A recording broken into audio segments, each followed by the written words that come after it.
Good evening, friends. Today we are going to listen to the eminent theatre personality, Mr. Sudipta Bhawmik, who will be speaking on the Indian theatre tradition. In fact, this talk is a part of a series of talks on Indian theatre tradition. And the focus of the current talk will be on Sanskrit plays or Sanskrit drama. But before we talk about the very exciting and enriching field of Sanskrit drama, I would take the opportunity of briefly introducing Mr. Sudipta Bhawmik to all of you. Mr. Bhawmik is an award-winning actor, director, and playwright who has been performing in the tri-state area stages since 1989. He has acted in and directed several plays in Bengali and English and has won several awards at different festivals in India as well as in the US and Canada. He received training in acting and directing at the Pancham Ved Charyashram, a theatre school in Kolkata, India, founded by Sauli Mitra, and had the privilege of training under the stalwarts of Bengal theatre like Shambhu Mitra, Tripti Mitra, Sauli Mitra, Mohit Chattopadhyay, and many others. He also received training from the famous playwright and director Badal Sarkar at many of his workshops. Sudipta ji has also acted in a principal character role in Meera Nair's film The Namesake. In 2002, at the Toronto International Bengali Drama Competition, Mr. Bhawmik received the Special Actors Award for his performance in Kabar from the distinguished judges like Manoj Mitra, Vivas Chakravarti, and Soumitra Chatterjee. Mr. Bhawmik is a noted playwright and wrote several plays in Bengali and English. His plays tell the story of immigrant Bengali life, and this has been his unique contribution to Bengali theatre. His plays Fera, The Return, Kalasuddhi, The Redemption, Durghatna, Accident, PSL, Ron, Satyameva, Truth Only, Banaprastha, The Retirement, Taconic, Parkway, and a number of other plays have received wide appreciation both from the critics as well as the audience. His plays not only tell the stories of the struggles and the contradictions of the first generation Bengali immigrants, but also their children and their divided loyalties. This has inspired several theatre scholars to cite Sudipta ji's plays in their scholarly work about diasporic theatre. Mr. Bhawmik's plays have been produced and staged in several cities in the US, UK, Bangladesh, and India. His plays have been translated and produced in several Indian languages like Hindi, Marathi, Tamil, and English. Several of Bhawmik's plays have been published in leading theatre magazines of Kolkata, and he is also a member of the Dramatist Guild of America and writes regularly for the Dramatist magazine published from New York. Mr. Bhawmik is the founder member of ECTA, Ethnomedia Center for Theatre Arts, a theatre company, and has been producing plays that tell our stories through theatre since 2003 in New Jersey and all around US and India. Mr. Bhawmik is a published cartoonist, a book illustrator, a regular blogger. His blog, ninjbengali.com, is a popular read among Bengali netizens around the world. Mr. Bhawmik is a semiconductor design engineer by profession and has a PhD, MTech, and BTech degree from IIT Kharagpur, India. He also has several patents, publications, and awards to his credit. So it's really an opportunity to get introduced and to hear from such an eminent IITian today, this evening. And as I told you a little earlier, he would be talking about the Indian theatre tradition, specifically the Sanskrit play tradition. Mr. Bhawmik's talk would focus on some of the very interesting structures and characteristics of this, the Sanskrit play tradition, which have parallels to the Western tradition as well. He would mention emotions and their relevance here, but would take it up in much greater detail in his third term, which will also deal with rasas and bhavas. But in today's talk, he's going to specifically focus on some very eminent playwrights like Bhasa, Kalidasa, Harsa, Bhavabhuti, Visakadatta, and many others, and would zoom in on a couple of stories, and that would give us a lot of insights into the complexities and techniques of Indian playwriting tradition. Why is it relevant for us, especially for the younger generation? It's not only about knowing about Indian tradition, but learning from the example of Mr. Bhawmik and translating many of the traditional ideas, traditional techniques, tools, and using in the contemporary practices. So students of theater who are very keen about learning would be really excited about this talk. And even people like us who would like to know a little more about Indian tradition would get insight into a beautiful tradition, and maybe then pick up a few books or plays in order to gain insights and get a glimpse of the wonderful tradition of Sanskrit plays that has been a part of our tradition for so long. So now we will move on to this very exciting talk by Mr. Bhawmik, and I look forward to your enjoying this talk. Thank you very much. So hello dear friends. So today I'm going to talk to you about a topic which is very dear to my heart. I mean, I really love this art and I am a dedicated practitioner. So what I'm going to talk about? I'm going to talk about theatre of India. Now we all know that India has a great heritage, I mean very long and historical heritage in the performing arts. And I'm going to talk about how that has developed over the ages, how this theatrical art or the performing art or the art of performance has evolved over the years in India and matured into what we have right now. I mean, India is a very diverse country, as we all know, and in India there is a lot of different types of theatre. I mean, we have a wide variety of folk form, of traditional theatre form, as well as very modern and contemporary theatre forms. So I'm going to talk all about those, and essentially let me switch to some of the view graphs or the slides, and this is the title of my topic, Theatre of India. And I'm going to talk about various topics. I mean, I'm going to talk about the origins, how it all started. You know, we all know whenever people ask, how did theatre start? People say, oh, it was the Greeks. The Greek theatre is how it all started. We are going to talk about that. And also we are going to talk about how the Vedas, the Upanishads, the Puranas, the epics like the Mahabharata and the Ramayana, how they affected our performing arts, the theatre and the other related arts, the dance forms and stuff like that. And then I'm going to talk about Natta Shastra. This is something that is unique to Indian culture and Indian heritage.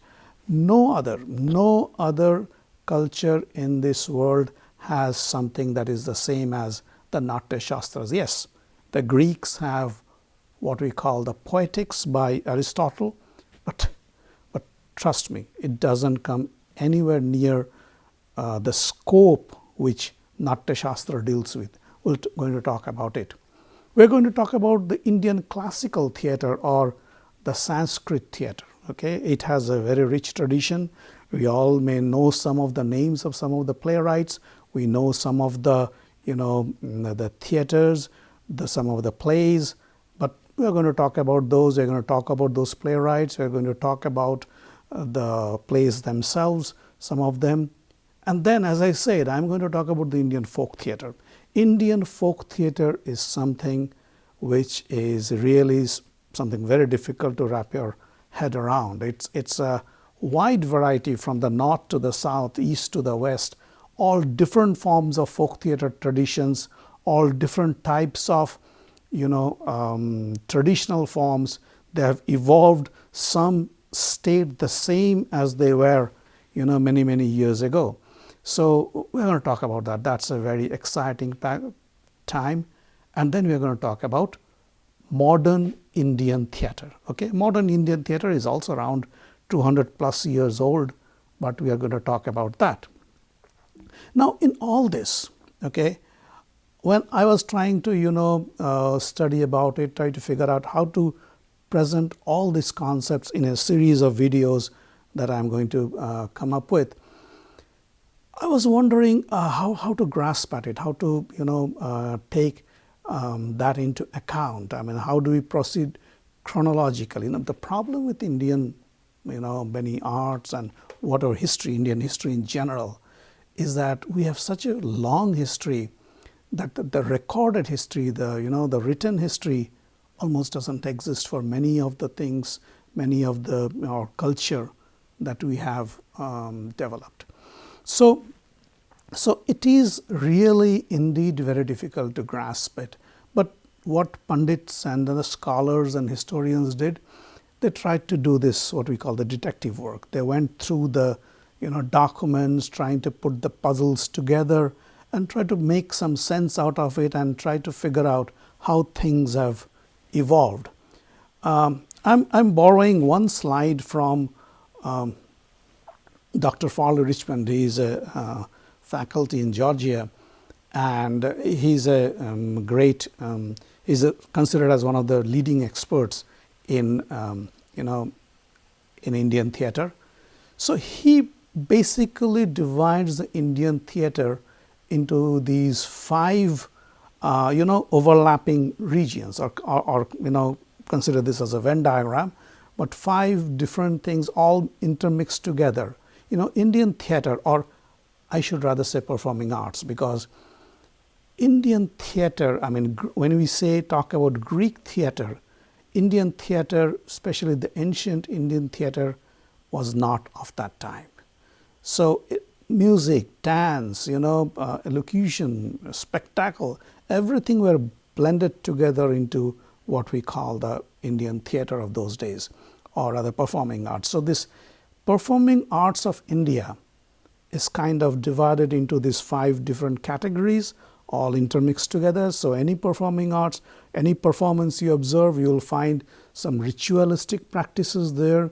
Even if today you watch a classical dance performance, you'll see the dancer comes and first prays to either Lord Ganesha, or to, in the case of Odissi, they'll play to Lord Jagannath, and then they start their performance. So there's a ritual aspect into it. There's a classical aspect to it, of course, devotional content, folk content, and also the modern aspects of theater, all blend together. I mean, this blending of modern with ancient or the folk form brings into mind an interesting memory.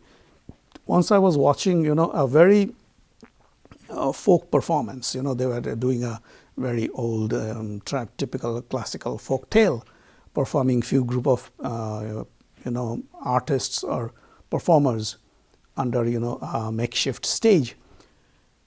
And then when they were singing the music, they were singing modern Bollywood tunes. Now, isn't that funny? Because this art form that they're practicing is very ancient. Okay, it talks about a love story between a hero and a heroine, and talks about the gods and the asuras and all that stuff. And in that, they've punched in the music of the modern Bollywood tunes. And this is how the modern thing blended into the many of the traditional art forms. So we'll talk about that.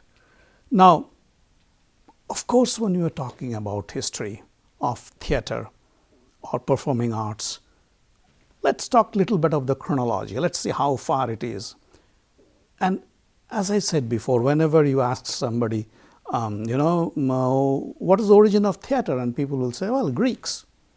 They were the people who started, the art of theater as we know today. But, and if that's what we accept, then we really don't match up. I mean, Indian theater, the current modern theater, the type of performing arts that we call theater is not as, in India, is not as old as the Greek theater. But if we talk about performing arts or performances, then it's difficult to beat us. We all know about the Vedas. Okay, Vedas started, I mean, where people argue about it, but it's around sometime around 1500 to 500 BC. Around the time the 4 Vedas were developed. Okay, and then came the Upanishads, the Mahabharatas, whereas Sanskrit theater originated sometime around 200 BC till around late beginning part of the first century of the AD. And the Natta Shastra also has a similar timeline, a little shifted to the current times. Okay, and then there are several other art forms, I mean traditional theater forms like Kutiyattam, Ankyanat, and others. We'll talk about them. They came later on till the modern theater, which came, as I said, around 200 years ago. Okay, so performing arts wise, as far as we Indians are concerned, Vedas is something we cannot ignore. Why? Let's talk about it. First of all, if you realize, those days the Vedas, the Puranas, the Mahabharatas, those were all what we call Shrutis. Shruti means what? That means they were propagated through listening. That means somebody performed them, chanted them, or recited them, and the others followed them. Okay, or memorized them, and that's how it is transmitted from father to son, generations wide. And when I say son, it doesn't necessarily mean the biological son. The Shishyas, or the Guru and the Shishyas are also treated as sons. So it is being propagated through Guru Shishya Parampara, as we call it, through the traditional line. Nothing were written down. So somebody had to recite, sing, perform, and that's how it is easier for the artists to memorize them and then propagate them down through the generations. Now, as far as the Vedas are concerned, we have, as we all know, 4 different Vedas: the Rig Veda, Sama Veda, Yajur Veda, and the Atharva Veda. Now, those Vedas are essentially, how they were performed. I think most of us know. Those sages or the saints, they would sit around the fire, which is the yagna fire, or they will perform the rituals, and then some of them would recite or chant the Vedic mantras or the shlokas, and that's how the rest of the people would listen to it and feel enlightened, or feel, they would feel that they have earned something, did some good karma by listening to them, listening to their performances. So Rig Veda essentially are the hymns dedicated to deities like Indra, Agni. Okay, those are the hymns sung in a praise of Indra and Agni. And these sung, when I say sung, Rig Veda is very rich, as the Pandits say. I'm not an expert on the Vedas, but what the scholars say is that they were, most of it content-wise is very recitation-oriented, very recitable. Okay, they had very rich content to do good recitation on them. Samaveda, on the other hand, is more of song and music. Okay, so melody. So many people, musicians, they will tell you that the Indian music originated from Samaveda. Okay, so Samgit is supposed to be the songs from the Samveda. Okay, and Yajur Veda is basically compilation of ritual offerings of verses, performed as ritual actions. And Atharva Veda, like spells against enemies, sorcerers, diseases, something like that. So those were the contents of the Vedas, and all were performed like that, as I told you, around a fire. Somebody performed it, chanted it in a particular rhythm, in a particular cadence, such that it's easier to memorize. And that's how people entertained themselves, if I may say so, and enlightened themselves.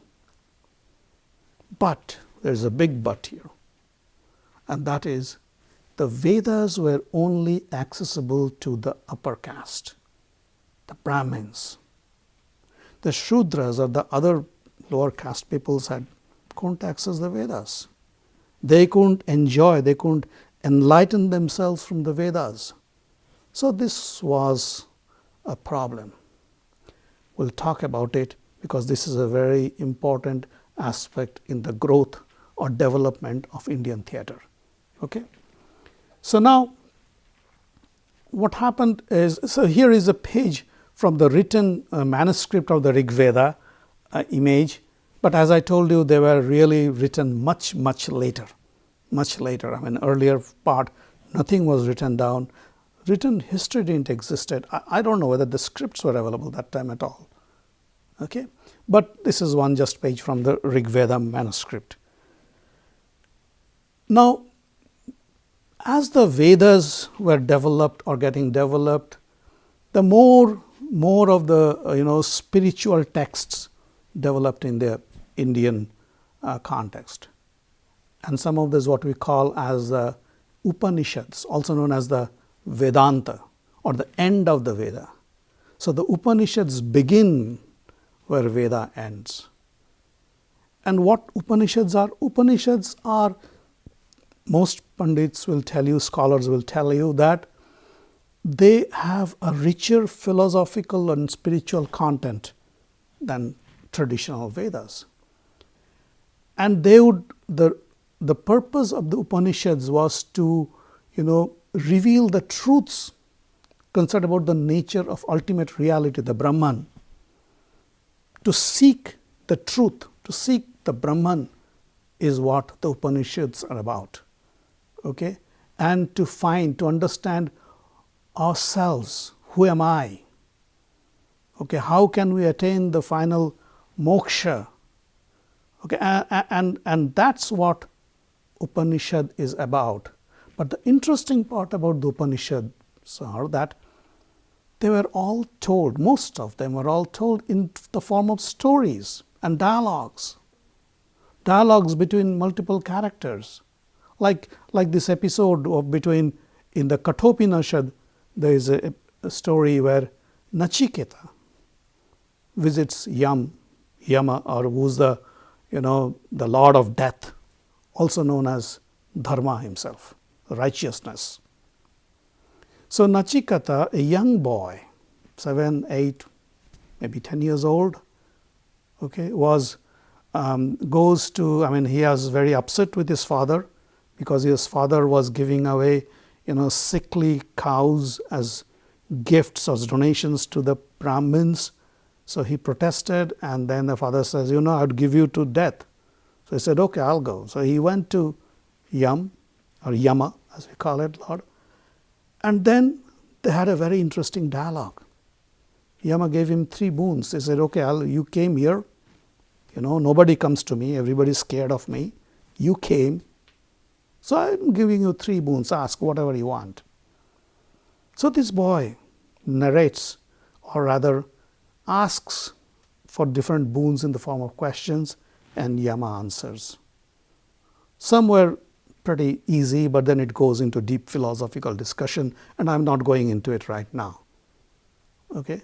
But the interesting fact is, again, these Upanishads were also in the form of stories, and if not, they were enacted in front of the people. I'm sure somebody told them, and that's how they propagated from generations to generations. Well, later on these days, many of these stories are performed on stage or by people. In fact, the story of Nachiketa and Yama is performed by many. This is like a play itself. It's such intense, both philosophical content as well as its dramatic qualities. So all these, the Vedas, Upanishads, they all blend in and try to create this entire thing that we call the performing arts. Okay, they are the basis, the foundation of the Indian performing arts. Now, it doesn't stop there. Let's talk about the Mahabharatas. Okay, Mahabharata is one of my favorite epics, and I think it's not only the longest, epic or literary contribution of anything in the world. I think there's nothing comparable to, of any epics in the world that's available today.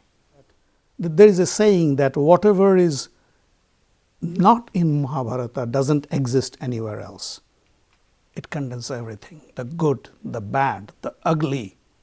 Everything is told about in the Mahabharatas.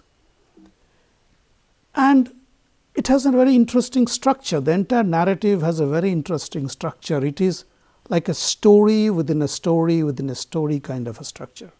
Okay. So first of all, it's a dialogue between Ugrasava Sauti, he is also a sage, to sage Saunaka. He is telling a story. And what's the story about? The story about the Bharata kings told by sage Vaishampayana to Kuru king Janmejaya. That's the second story, second level of hierarchy.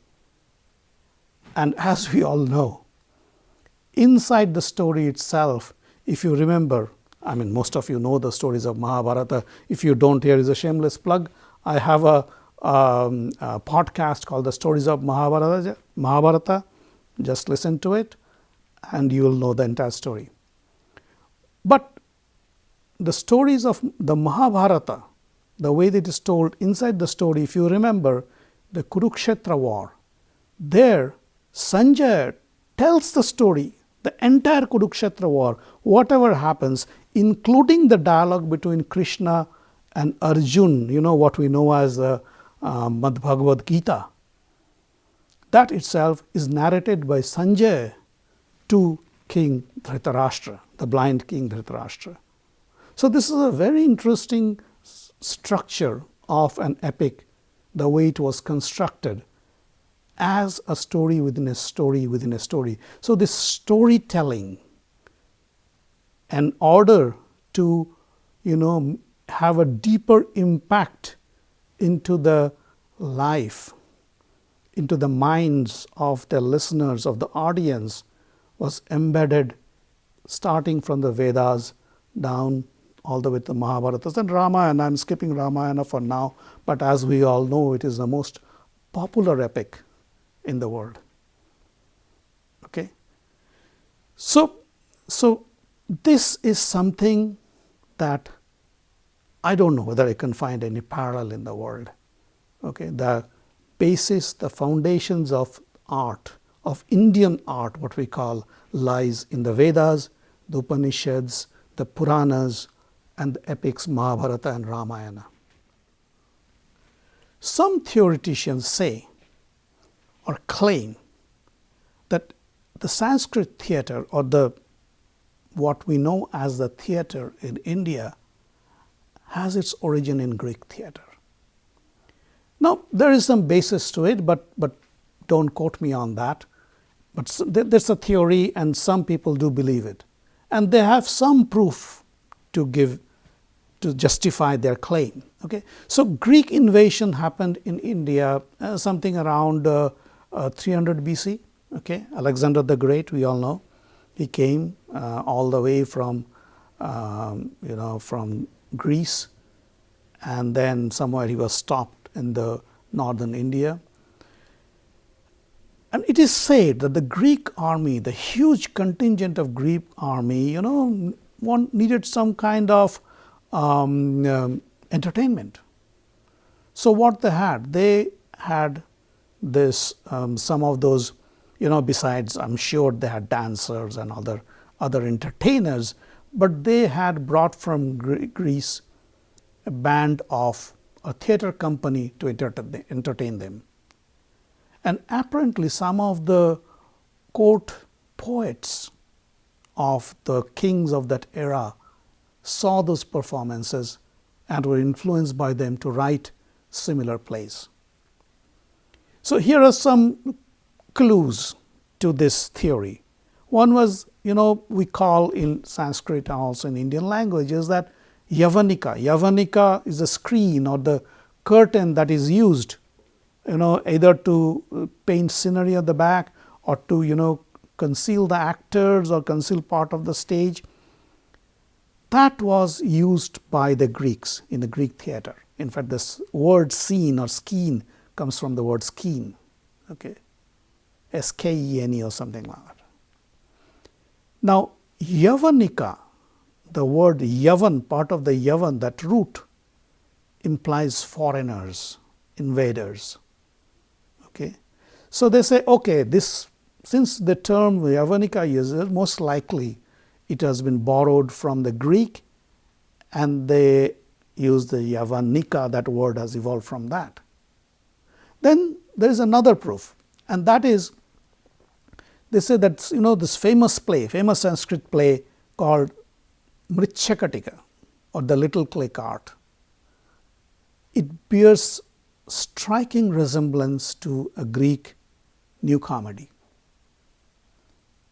They say that, okay, maybe that's the play that was performed there or something like that, and Mritchakatika was written by Shudrak, the playwright, and we'll talk about that later on in one of the future videos. But Mritchakatika, if it was a copy or influenced by the Greek new comedy, nothing to be surprised of. It's possible. Okay, it's possible that those Sanskrit playwrights or the Sanskrit poets watched the Greek plays, Greek theatrical performance, and were so inspired that they started writing plays themselves. Okay, and so the tradition of using foreign plays or works of foreign playwrights is nothing new in that case. But again, as I said, this is just a theory, and nobody knows for sure whether that was the case. Okay. So let's now talk about Natta Shastra. Okay, now Natta Shastra is kind of the catch-all manual that covers all aspects of performing arts. Okay, so it starts, it talks about acting, playwriting, production, production aspects, costumes, makeup, jewelry, the dance, music, theater architecture, how to construct a theater, composition of theater companies. I mean, how they should be constructed, what should be the, who all should be the managers and, the artisans, and how they have been divided, their job responsibilities, everything. Even it said about the audiences, like what the audience should be, what should be they prepared to do.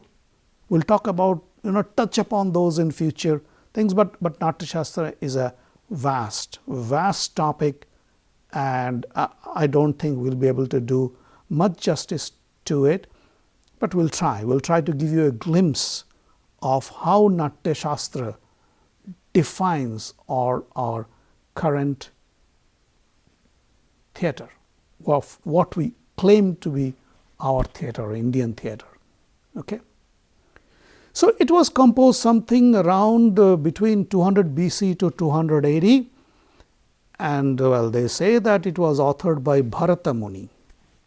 Now Bharata Muni, of course Bharata Muni was not alive for 400 years, right? So actually the people, even scholars, think that a lot of people have contributed to the development of Natta Shastra, and they are all being termed as Bharata Muni.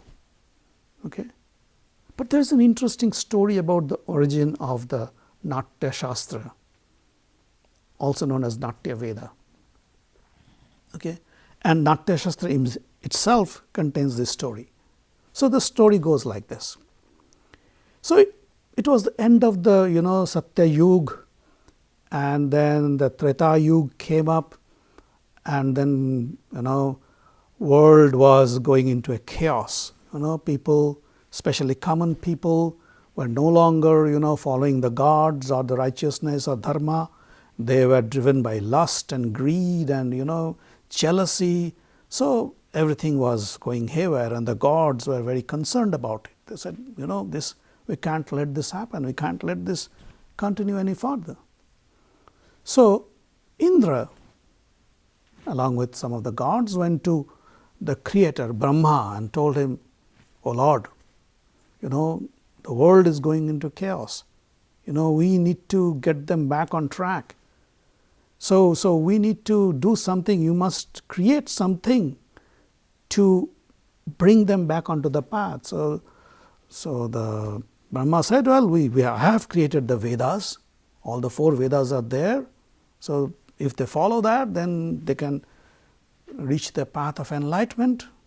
Indra said, "Yeah, you have done that, but Vedas, the common people, those who are not Brahmins, those who are Shudras or of the lower caste, they can't access the Vedas. They are not allowed to.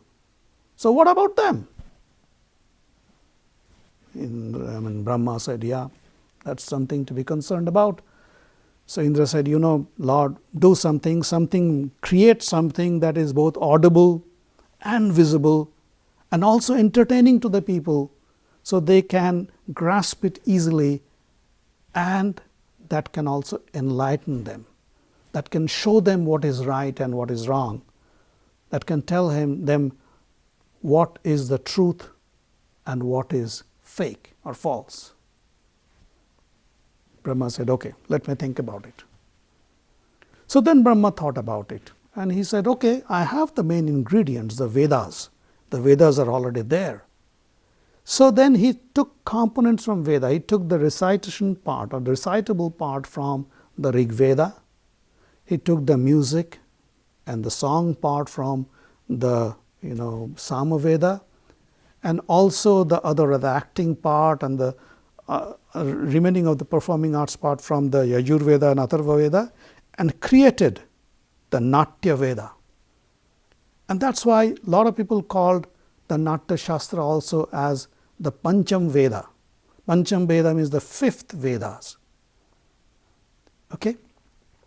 So he created that, and then he called Indra and said, "Okay, Indra, here is this, Natta Shastra, Natya Veda I have created. This is accessible. Anybody can watch it. You can perform this. Let your gods who are skilled in this art perform this, and then people will see them and will be enlightened. They'll just do whatever you asked for." So Indra looked at it, went through it and says, "Sorry, Brahma, the gods can't do it. They can't do anything about it.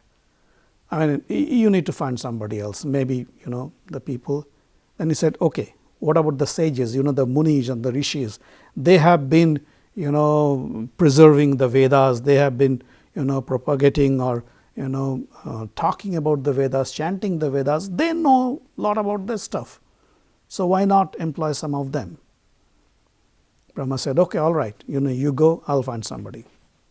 Then he called Bharata Muni and told him, "Here is the Natya Veda I have created. Take your sons, teach your sons this art.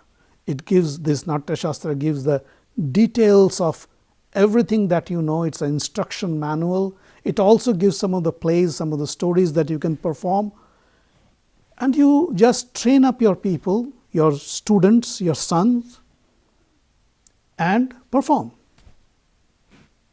So Bharata went through it, and he started teaching his sons and his disciples.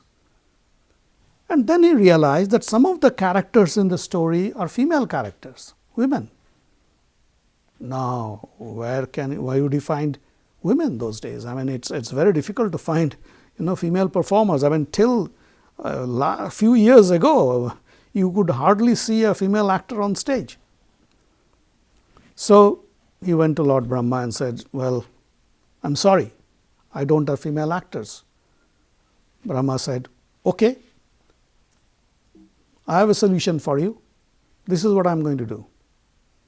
He created celestial nymphs, apsaras, and gave them to Bharata Muni. So teach them. They will perform the female roles. And you perform it on an auspicious day in so and so place. The gods will come to see. Invite everybody, because this is not only for the Brahmins or the upper castes or only for the gods. No, this is for everybody. Everybody should enjoy, everybody should reap the benefits of this performance. So Bharata went, and on the auspicious day they started, they arranged for the performance. They went through all the, the different rituals and started the performance. So this story was about the, fight between the Devatas and the Asuras, the gods and the demons. It was a fight, okay? And there obviously the demons are the evil ones.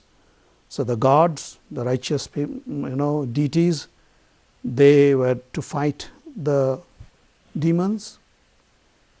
So the demons, they were also there too, the Devata, the Asuras, they were also there in the audience, and they got upset. Said, hey, you are showing us as evil persons, that's not right. And they went and attacked and tried to, create a chaos and disturb the proceedings of the play. I mean, this even happens these days. You see, people, if you talk something in your play or performance about, criticizing some political parties or, some groups, they get pretty upset. So they try to disrupt the play, the production. So again, Indra came, and Indra with his, banner pole attacked the Asuras. So there was again a fight between the Devatas and the Asuras. Finally, again, Brahma came in and, calmed down everybody and said, please stop it. This is for everybody. Each and everybody should be able to learn something from these performances, from theater, from the performing arts. So let everybody enjoy, and it is the theater which will always tell the truth. So it will guide you towards what is the right path to follow. So all theater practitioners from that day followed that doctrine, that the theater as an art form, it's not only for entertaining, it gives a more deeper message, a deeper meaning that not only enlightens us, it also tells us what is right from what is wrong, what should be our correct path, and what is our duty in this society. So with that note, I'll end today's episode, and I hope to see you soon. And in the next episode, I'm going to talk a little more about the Natta Shastra and the details of it. Okay? Till then, don't forget, stay tuned. Bye.